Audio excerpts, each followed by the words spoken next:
Isang kainan po sa Makati ang dinayo ng ating Eat Girl na kilala sa kanilang authentic Ilonggo dishes. At hindi lang po yan mga kapatid, nakatanggap din yan ng Michelin Bib Gourmand Recognition. Wow, kapatid! Ano-ano ba mga world-class sa pagkain nila dyan? Hi!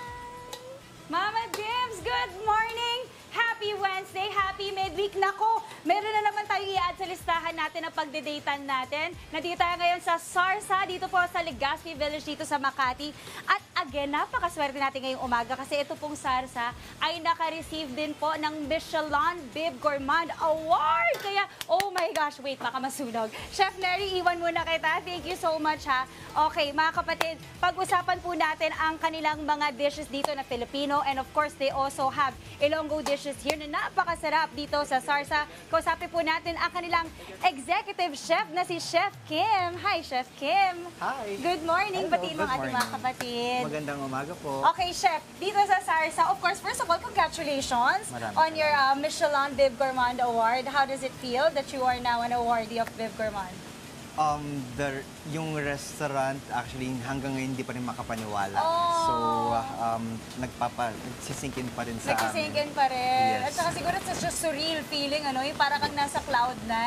Okay, Chef, at dahil dyan, ang isa sa dishes nyo dito na kilala din is yung inyong kinilaw. Kinilaw. Yes, and kumbaga isa yan sa pinupuntahan dito.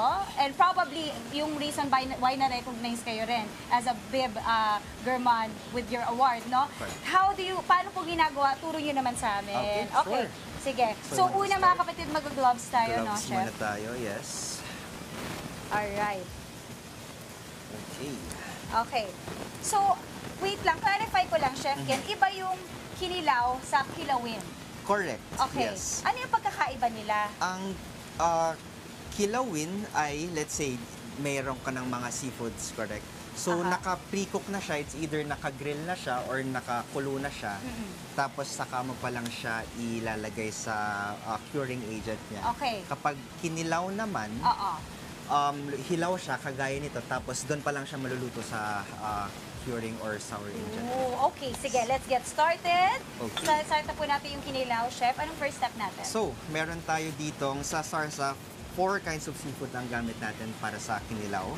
So, una, we have tanige, tuna, scallops, and shrimp. Okay. So, 4 kinds siya. Okay. So, una gagawin natin, cook-cure muna natin siya para habang nag-cook-cure, pwede natin gawin yung mga vegetables.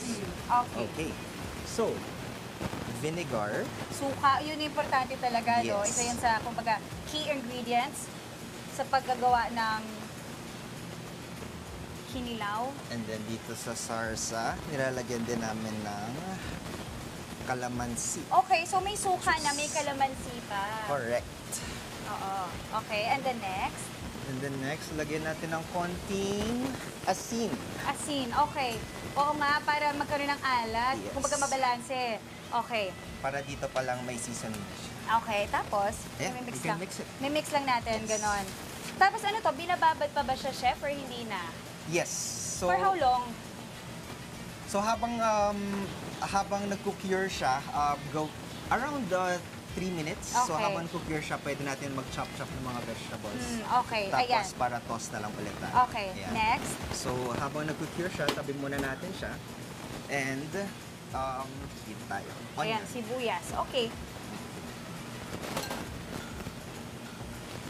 Oo, importante yung sibuyas. Saka may mga tao talagang mahilig sa sibuyas, no? Yes. Talagang bawat subo nila, talagang umaapaw yung sibuyas nila.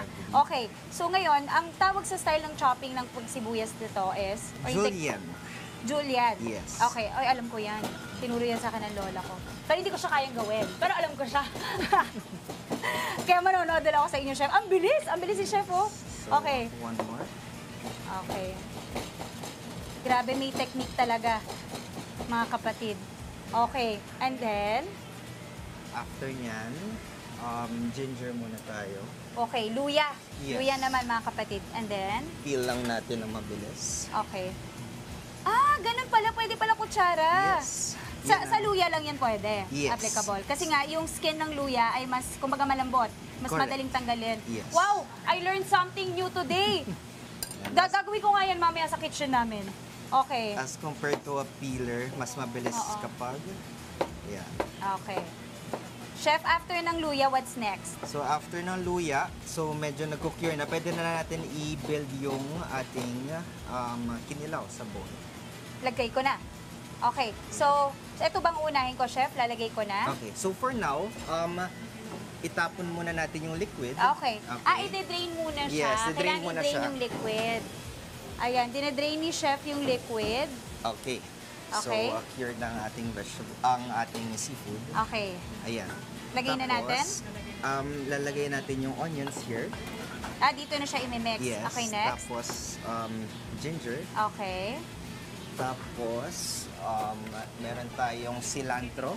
Uy, ayan, pangdagdag lasa yan, yung cilantro. At sile. Sile. Okay. Correct. Sa mga mahilig sa may konting anghang or sipa. Tapos imimix ko na. Tapos, dito sa sauce, ang gamit natin ay mango vinegar. Okay. Yes. Mango vinegar na special yung timpla yan, Chef. Correct. Okay. Yes. Okay. Mga kapatid, habang tinatapos namin ni Chef Kim itong kanilang kinilaw, talagang i-prepare namin to para sa, alam nyo na, sa ating pagbabalik, Chef, mamaya titikman natin ang lahat ng ginagawa natin. Sure. After nating tapusin to. Okay. Okay, mga kapatid, I am so excited. Kasama ko pa rin mamaya si Chef Kim, kaya huwag kayong aalis. Mamaya, magbabalik po ang On The Go. But for now, back to the studio muna. Pag talaga anak ka ng sineswerte, Bib Ano ba Gourmand nilagay? selected na naman. May recognition na may pinuntahan ng ating kapatid na si Maui. Maui, wag mong basaamuhin yan. Ipadala mo yan dito. Thank you, Chef. Ito naman po, ang aga na naman po magpapatakam ng ating Eat Girl na si Maui na always on the go, lalong-lalo na sa mga kainang Michelin approved. Siyempre, hindi po mawawala ang kanyang Tikim Squad, Mau, Namit Gid na at Yes, Mama! Good morning again. Namit gid naman talaga at talagang hindi ka nagkakamali. Ako ay magpapatakam na naman ngayong umaga. But before anything else po, eto na. Kanina nga sabi nga natin, meron silang Michelin Bib Gourmand Award at syempre, ito ang proof. Ayan na. Diba? Ang taray kasi kahapon, yun din ang feature natin, isang nanalo din ng Michelin Bib Gourmand Award. At syempre dito po, sa Sarsa, sa Legazpi Village, Makati, nanalo din po sila. Kaya ako talaga kinikilig na nandito na naman tayo ngayong umaga, no? At syempre, pag alam niyo na, pag may ganitong award, guaranteed, napakasarap po. At kasama pa rin natin ngayong umaga ang kanilang executive chef na si Chef Kim. Hi again, Chef Kim. Hello. Okay, ang dami na namin napag-usapan ni Chef Kim kanina. Ang dami kong natutunan. Pero Chef Kim, mabilisan po. I want to ask kasi this is a life-changing award. Lalo na for, chefs like you. Kumbaga, sometimes ito talaga pangarap talaga ng mga nagsisimula ng kanilang restaurant businesses. Also, and yung mga chef, how did it change for you and for Sarsa na ngayong may award na kayong Michelin Bib Gourmand? Oh, on the spot Uh-uh. So, it's more like it drives us to be more consistent. It drives us to become better. To be consistent sa pagkain na nilalabas namin sa Tama. kusina, yung service na binibigay namin sa guests. So, ayun. Yun talaga. And I'm sure mas dumadami ng reservations. Kasi nga tayo mga Pinoy, gusto natin lagi yung masarap na pagkain. Mahilig tayo kumain di ba? Okay, wag na natin patagalin pa. Eto na, chef, yung ginawa natin kanina. Di ba? Ito yung Kinilaw. kinilaw. Ayan, di ba? Natapos na ni chef kanina. Ang sarap ng timpla. Kanina nakita natin special sauce. At mabilisan daanan po natin. Merong 3-way pork sisig. So, Ayun. meron tayong smoked, sauté, and fried jewels and okay. ears. Tapos ito po. Ito ang ating lechon manok. Okay, lechon manok na ang laki. Good for sharing. Yes, good for sharing. And then, ito ay Ating palabok nugnog espesyal. uy, ang sarap naman! Look at that, mga kapatid. Palabok na ang dami rin ng serving nyo, At syempre, the same one po, no? Okay, at alam nyo naman, mga kapatid, hindi kompleto ang on the go pag wala ang ating Tikim Squad! Hello po, good morning. Anong name nila? Yan po. Sir John and? Nelbert po. Okay, Sir Bert. Sir Bert, okay, let's do it. Ready na kayo? Ready, Fight! ready na. Okay, let's try it. Ito ang ating kinilaw. Ako itatry ko muna yung kinilaw, chef. Kasi ito yung ginawa natin kanina. Okay, so, ito, again, ang kinilaw ay merong Meron siyang tanige, tuna, tanige, tuna, scallops. shrimp. Okay, ayan. Tanggalin ko yung sili kasi feeling ko sobrang hindi ko kakayan. Ayan po. Ayan, may shrimp, may scallops. Try natin. Oh! Ang sarap ng lasa. Alam niyo, hindi ako kumakain nito, pero ngayon, I get it na. Bakit gusto to ng mga Pinoy? Tamis siya ng konti. Yes, may konting tamis, may konting asim. Saktong-sakto lang po yung timpla. Nagko-complement yung lasa sa isa't isa.